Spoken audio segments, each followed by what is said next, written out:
Well, I hadn't thought about that. That's yet another impact on police that they have to actually transport victims.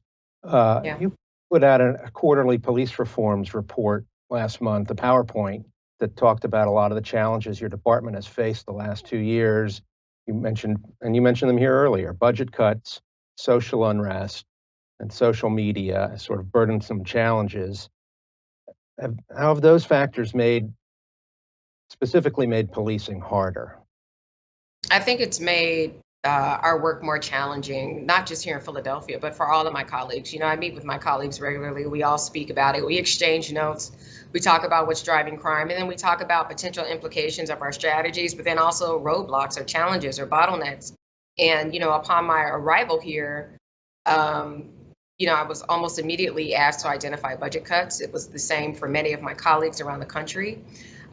Specifically here in Philadelphia, I had a corporal that was murdered, ambushed, and then within a month, the pandemic hit, and we had to identify new ways to police because, we're very social beings as human beings, but the police as law enforcement, the first responders, we're going into people's homes.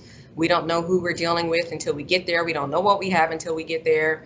And then all of the other social issues that were exacerbated by the pandemic, we were still dealing with that. And then we were also dealing with a changing narrative. We found ourselves at the beginning of a new movement. And I say movement because I don't think it was a moment in time. There was an opportunity there to make some really meaningful change as it relates to reform and transformation. But we still found that there were a core group, a lot of people in the community that said, whoa, whoa, whoa, wait, we want reform, but we still want cops and we want to see you. So it's almost as if we were being asked to do everything and nothing at the same time.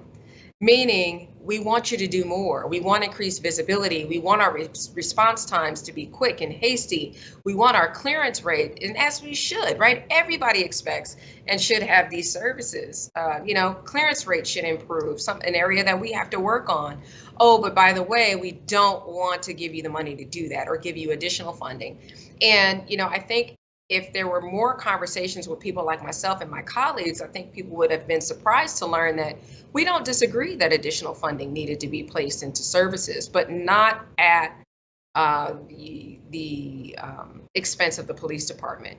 If you want more training, if you want more equipment, if you want us to be the best of the best and provide optimal service and ensure that we're keeping up with contemporary policing practices, that calls for investment, not divestment.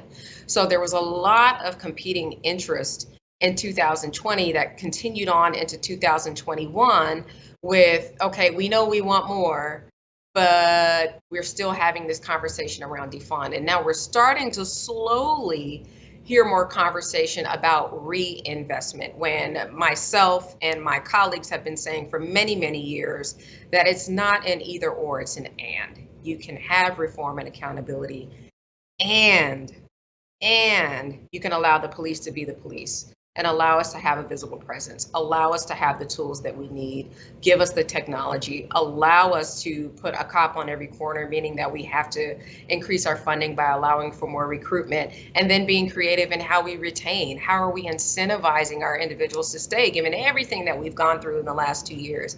And I'm not just talking about police officers, it's dispatchers as well. So it's still a conversation that's being had, but we're slowly starting to see the narrative change a little bit, but we're still left with the resources of 2020. So we're being asked to do more, but we have way less that I had a year ago or even 2 years ago. I have 10% less staffing that I had or that this department had back in 2015. So it's real easy to try to compare apples to apples and say, well, back in this year, we knew this worked. Why don't we do this again? We don't have nearly the amount of staffing that we had then. So a lot of things in 2022 that not only has to be reassessed, but we really need to think about the conversations that's being had around public safety and how we can publicly support law enforcement, but also at the same time hold us accountable, and publicly acknowledging that the two are not mutually exclusive.